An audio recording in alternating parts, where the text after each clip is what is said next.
नमस्कार, आप देख रहे हैं तिरछी आंख न्यूज़। मैं देव जी आप सभी दर्शकों का स्वागत करता हूं। बिहार में पंचायती चुनाव का जोर बह रहा है। लगातार जनताओं में चुनाव को लेकर पंचायत में गली मोहल्ले में लगातार चर्चाओं का बयार बह रहा है।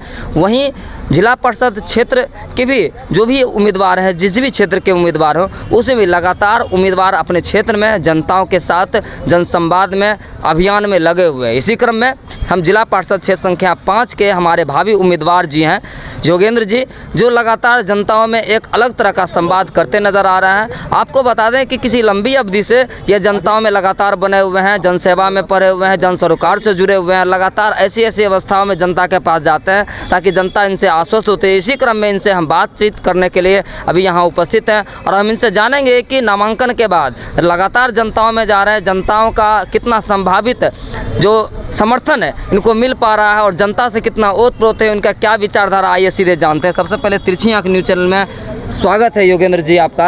आप ये बताएं कि लगातार अपने क्षेत्रों में कई वर्षों से आप विकास का काम किए, लगातार चाहे वो अग्निकांड हो, चाहे बाढ़ का कांड हो, चाहे सुखाड़ का कांड हो, लगातार क्षेत्रों में जाने का काम किया। आज जो मेहनताना है वो आपको जनता किस प्रकार से देने को तैयार है, आप ये बताएं।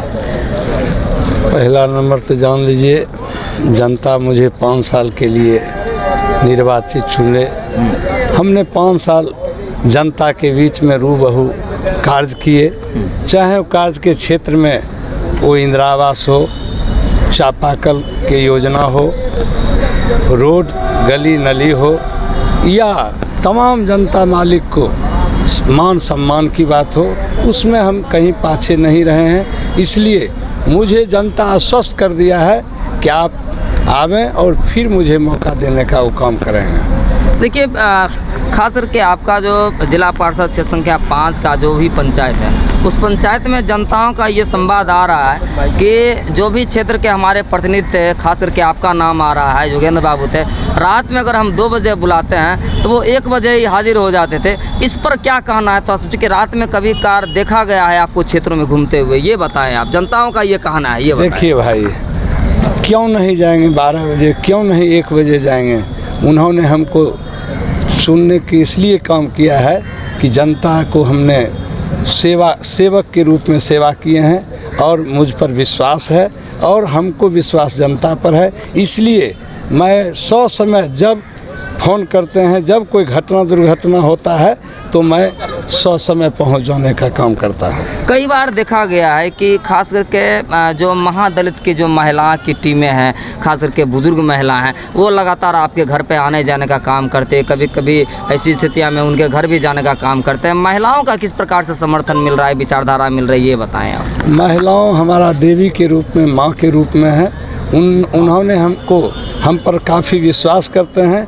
चूँकि हमने जिला परिषद रहते हुए माता और बहनों का इंदिरा आवास से नहीं लेकर वृद्धा पेंशन में भी मैंने मदद करने का काम करता हूं। इसलिए हमारी महिला को हम पर विश्वास है, इसीलिए हम उन पर विश्वास करना चाहते हैं। चलिए, आपने बहुत अच्छा बताया, लेकिन एक चीज़ हम किसानों के माध्यम से, उनके माध्यम से आपसे यह बात पूछना चाहेंगे कि आपके क्षेत्र में जो किसान का जो खेत है वो बारिश के कारण से, बाढ़ के कारण से काफ़ी क्षतिग्रस्त हो गया, उसको नुकसान हो गया, तो उसके मुआवजे के लिए आज तक जो भी आपने प्रयास सफलतापूर्वक किया है उस पर थोड़ा सा विचार रखें। देखिए भाई, किसान के साथ तो आपदा घोर अन्याय हुआ है। बारिश का तबाही से, इधर बाढ़ के तबाही से तमाम हमारा किसान जो है लथपथ है बेचारे। किस तरह वो खेत बाव करते हैं और काटने के समय एक से एक उनको आफत विपत आता है।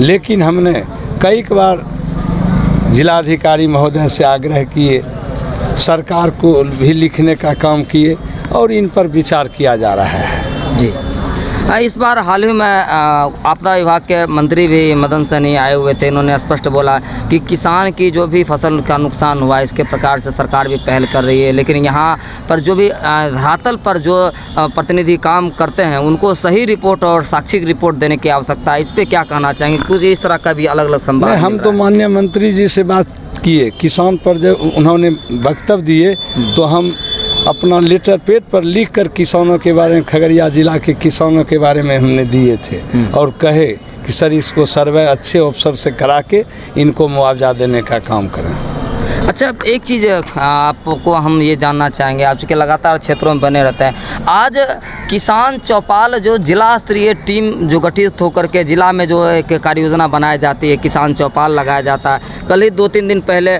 टाउन हॉल के प्रांगण में जो है किसान चौपाल लगाया था। पंचायत के स्तरों पे चौपाल लगाने की कितनी आवश्यकता है, इस पे थोड़ा सा आप बात करें। देखिए भाई, वो भी बेचारे किसान के लिए कर रहे हैं, किसान को मदद के लिए उन्होंने अपना आंदोलन या चौपाल लगाने का काम करता, उनका भी हम समर्थन करता हूं। और हम भी पंचायती राज स्तर से तमाम जनप्रतिनिधि से हमने गुहार लगाई, कई बार अखबार में भी दिए कि हम सभी जनप्रतिनिधि मिलकर किसान को उत्थान के लिए ज़्यादा से ज़्यादा कदम उठाने का लिए भी हम लोग तैयार हैं। फसल जला उसके लिए आप क्या कहें? देखिए, बहुत अच्छा बात आपने बताया, धन्यवाद। यदि अभी जो चर्चाएं आ रही है, कुछ दिनों पहले जो बछौता पंचायत में जो 100 एकड़ 150 एकड़ खेत जल गए थे, उसमें कुछ किसानों को मुआवजा मिलने की बात थी, उस पर कितना ध्यान आकर्षण हो पाया है? उनमें जान लीजिए, जहाँ तक कि हमको जानकारी है, तमाम हमारे किसान नौजवानों ने उस क्षति पूर्ति के लिए आवेदन भी किए, डीएम साहब से मिले, डीएम साहब आश्वासन दिए कि इन पर हम जांच करके कुछ हम इस पर विचार करेंगे। उसके बाद तो लगातार चुनाव फलना चिलना आया, हम लोग उलझ गए, जिसके कारण अभी जानकारी मुझे नहीं है इस बात का। चलिए, धन्यवाद।